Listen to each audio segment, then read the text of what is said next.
Latest technology courses, best infrastructure మరియు అద్భుతమైన placements. Engineering లో మీ best choice Avian institute of engineering and technology, Ibrahimpatnam.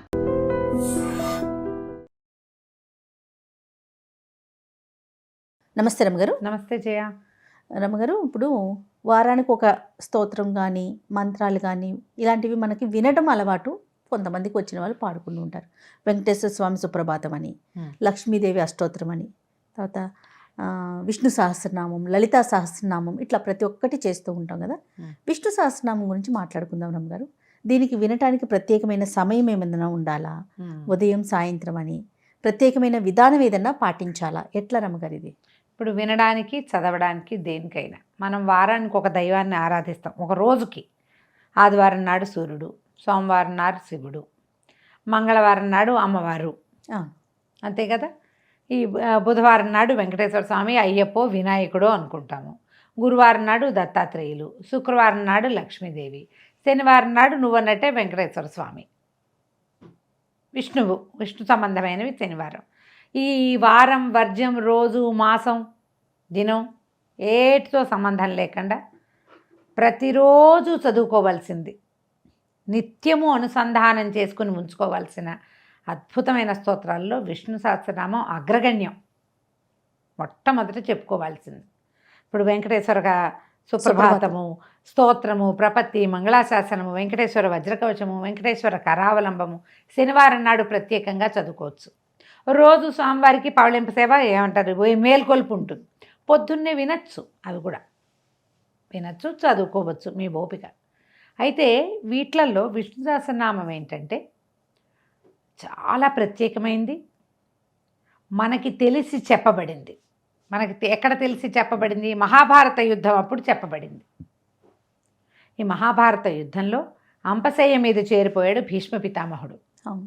ఆయన యుద్ధం మధ్యలో 10వ రోజున ఎప్పుడో పడిపోయాడు.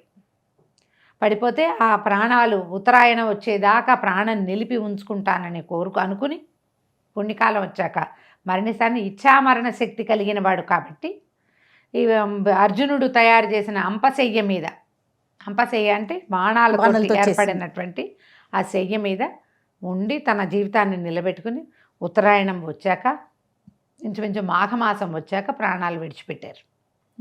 దానికి ముందు తాను ప్రాణాలు విడిచిపెట్టడానికి ముందు ధర్మరాజుకి ఉపదేశించినవి సహస్రనామాలు. ఆయన భగవద్ దర్శనం చేసి భగవంతుని లీలా విభూతినంతటిని, ఇంచుమించు కృష్ణ పరమాత్మ భూలోకంలో పుట్టినప్పటి నుంచి ఆ భగవత్ సాన్నిధ్యాన్ని అనుభవించి తనకి తెలిసిన దాన్ని ఆ రకంగా మనకు అందించారు.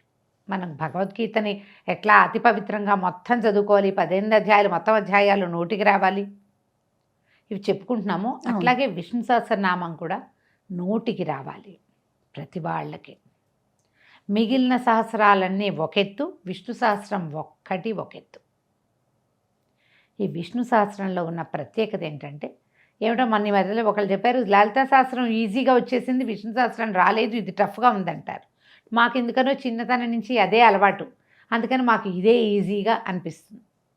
ఇందులో ఆ ధ్యాన శ్లోకాలు, భగవంతుని ఆ వర్ణించినటువంటి శ్లోకాలు, ఇంత పెద్ద విష్ణు సహస్రనామాన్ని ఒక్క శ్లోకంతో చెప్పుకోగలిగే అవకాశాన్ని ఇచ్చిన ఆ భగవంతుని యొక్క మన పట్ల ఉన్న వారికి ఉన్న కరుణ, అవునండి, అవన్నీ చాలా ముఖ్యమైనవిగా అనిపిస్తాయి.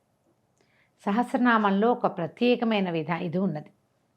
మీరు ఒక్క 3 నెలల పాటు, 40 రోజులు మొదలు, 40 డేస్ అయినా, లేదా 3 months పాటు రోజు చదవండి. ప్రతిరోజు మానేయద్దు, ఒక్కరోజు కూడా మానద్దు. ఒకవేళ మీకు చదివే పరిస్థితి లేకపోతే ఇంట్లో వినండి. దాంతోపాటు మీకు చదివే స్థితి లేకపోతే వినచ్చు. మగవాళ్ళైతే చదవగలుగుతారు. ఈ 3 నెలల పాటు, 40 రోజుల పాటు, లేదా 3 నెలల పాటు మొత్తం వింటే మీ జీవితంలో ఎలాంటి మార్పు వస్తుందో మీకు తెలుస్తుంది. మీకు ఆరోగ్యంలో మార్పు వచ్చేస్తుంది, మానసిక స్థితిలో మార్పు వస్తుంది, మీ స్టెబిలిటీలో మార్పు వచ్చేస్తుంది, స్థిరత్వం వచ్చేస్తుంది మనుషులకి. మీ పరిస్థితులు, మీ గ్రహస్థితులు, మానసిక స్థితులు మారుతాయి. ఓకే, వినవలసిన సమయం రమ్మగారు ఉదయం చాలా మంచిది, సాయంకాలం అయినా కూడా మంచిదే. మీరు వినడానికి ఉందమ్మా, రోజంతా పెట్టుకోవచ్చు. చదువుకోవడానికి నియమం కావాలి. ఇప్పుడు నియమం కావాలా అంటే ఏదో విపత్కర పరిస్థితి, ఎక్కడో ఉన్నాం, ప్రమాదంలో ఉన్నాం, హాస్పిటల్లో ఉన్నాం, నిద్ర పట్టట్లేదు, ఏదో ఒక ఇబ్బందికరమైన స్థితి ఉంది, సహస్రనామం చదువుకుంటే ధైర్యంగా ఆ, అలా ధైర్యంగా అనిపిస్తుంది. ఉంటుంది. ఆ.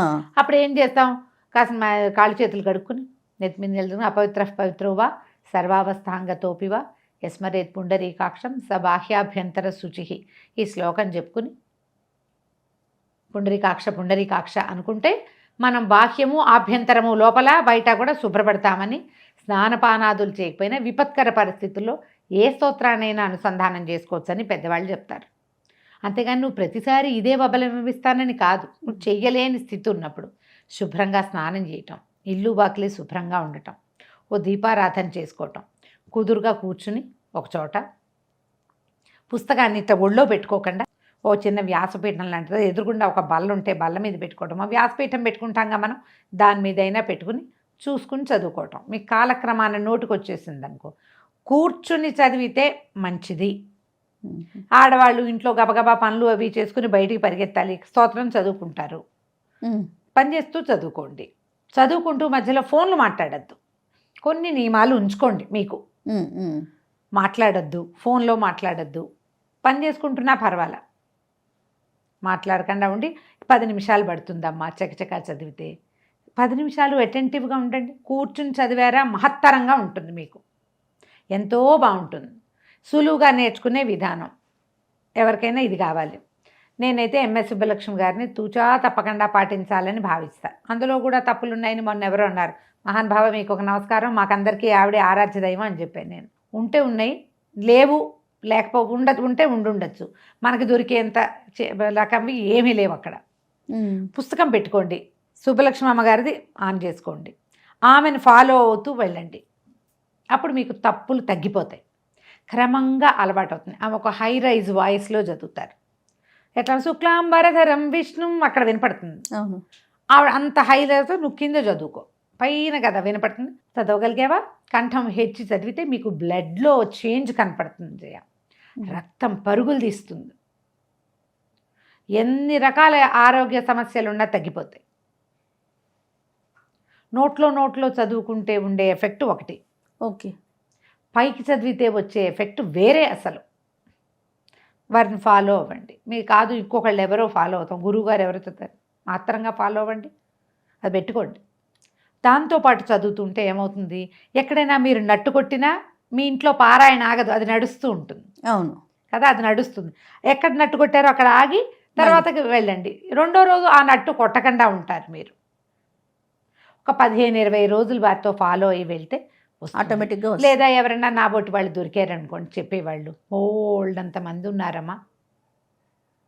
కాకపోతే మీలాగానే నేర్చుకున్న వాళ్ళు కాకుండా సంస్కృతం మీకు వచ్చిందని అందరికీ వస్తుందా లాంటివి దయచేసి అడగండి.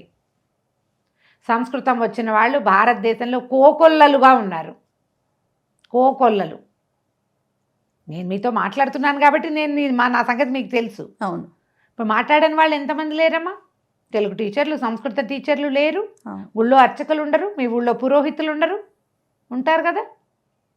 చక్కగా వాళ్ళ దగ్గర నేర్చుకోండి.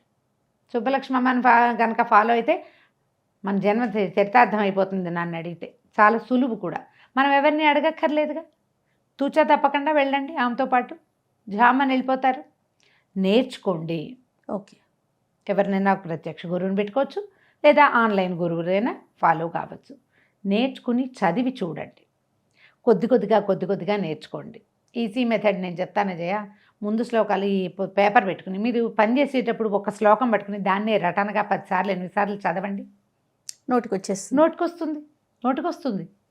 ఒక్కొక్క శ్లోకం నేర్చుకోవచ్చు. ఈ లైన్ అంతా నేర్చేసుకుని రేపే పారాయణ చేసేసి ఎల్లుండే మనకి ప్రయోజనం రావాలని అనుకోకండి.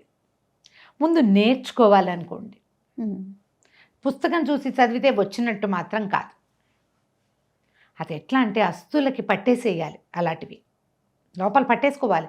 కాల్షియం ఎట్లా పట్టుకుంటుందమ్మా వాళ్ళ లోపల బోన్స్లో, అట్లా నిద్రలో అయినా ఎక్కడైనా వినపడుతుంటే వచ్చేసేయాలి. మనకి వచ్చేయాలంటే అలా నేర్చుకోవాలంటే మీకు మనిషే ఉండక్కర్లా, మీ లోపల ఉండాలి అది, ఆ ఫీల్ అంతే. ఒక్కొక్క శ్లోకం నేర్చుకోండి అంతే. ఈ విష్ణు సహస్రనామంతో పాటు లక్ష్మీ అష్టోత్తరాన్ని కలిపి చదువుతారు, ఇది మంచిది. లక్ష్మీ అష్టోత్తరం చదువుకుని దాంతోపాటు విష్ణు సహస్రనామం చదివితే అమ్మవారు నిత్యానపాయని గనక ఆమెను స్మరించిన వెంటనే ఆయన్ని కూడా స్మరిస్తే ఆమె సంతోషించి మనకి ఐశ్వర్యం సౌభాగ్యం లభిస్తాయని చెప్తారు. ఏవో ఉంటాయి మనకు, ఓహో కోట్లు వచ్చి పడిపో, మనకు కావాల్సినంత వచ్చినా చాలు కదా. సరిపోతుంది కదా. ఈ శ్రద్ధ వహించండి. ఒకవేళ ఏదైనా పని రాలేదు, అంతా చదవలేకపోతున్నాం, ఎక్కడో పరిస్థితి బాగుండలేదు, ఈ ఏక శ్లోకం చెప్పబడింది కదా, శ్రీరామ రామ రామేతి, ఆ ఒక్క శ్లోకానైనా ఎక్కువ సార్లు చదవండి. మీ పుట్టినరోజు నాడు, మీ పెళ్లి రోజు నాడు, మీ జన్మ నక్షత్రం ప్రతి నెల వస్తుంది కదా, నక్షత్రం తెలిస్తే నక్షత్రం వచ్చిన రోజు ఆ రోజున ప్రత్యేకంగా పారాయణ చేసుకోండి. తర్వాత పర్వదినాల్లో అన్ని ఎన్నో ఉన్నాయి, ఏకాదశులు 2 ఏకాదశులు వస్తాయి నెలలో. పౌర్ణమి నాడు చక్కగా చదువుకోవచ్చు.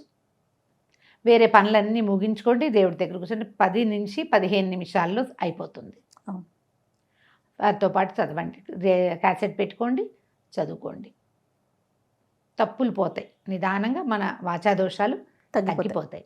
మీరు చదివి చూడండి, విష్ణు సహస్రనామం చేసేలాంటి చేంజెస్ మనలో మీకు ఒక్క చిత్తశాంతి రావటం, నాకు తృప్తిగా అనిపించడంతో పాటుగా చాలా ప్రయోజనాలు సిద్ధిస్తాయి. తప్పకుండా అండి, ఆలోచించండి, నేర్చుకోండి. తప్పకుండా. నమస్తే. నమస్తే జయ. And for more videos, Please subscribe to iDream. Please subscribe to iDream. Please subscribe iDream. And please subscribe to iDream. For more videos, subscribe to iDream. please like, share and subscribe to the channel. Congratulations, iDream. Subscribe to iDream. Subscribe to iDream. So subscribe to iDream Media. iDream ki iDream team andarki huge congratulations. Please subscribe iDream Media. Please subscribe to iDream. Subscribe iDream. Please subscribe to iDream. iDream అంటే నా కళల channel subscribe చేసుకున్న నోరు తిరుగుతలేదు, మీరైతే గంట గుర్తు కొట్టండి. For more such videos, please subscribe to iDream.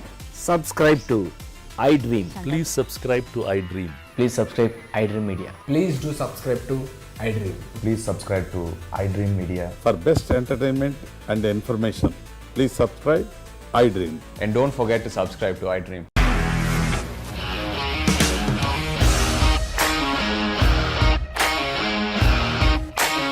ఇండస్ట్రీలో కమిట్మెంట్ ఇష్యూస్ వస్తే నీకు కూడా వచ్చినట్టు. మార్నింగ్ తీసుకెళ్ళాలంటే కొట్టి పడేస్తాడు.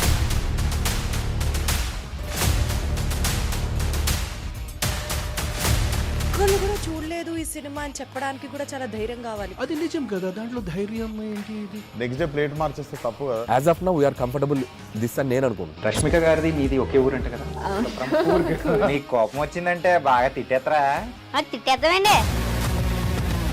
నిజంగా గేమ్ ని ఎలా చేంజ్ చేయగలిగారు? APSFC వాళ్ళకి 6 నెలల్లో నేను 6 లక్షలు కట్టా. బిజినెస్ చేయాలనుకుంటే it is as difficult as riding a tiger.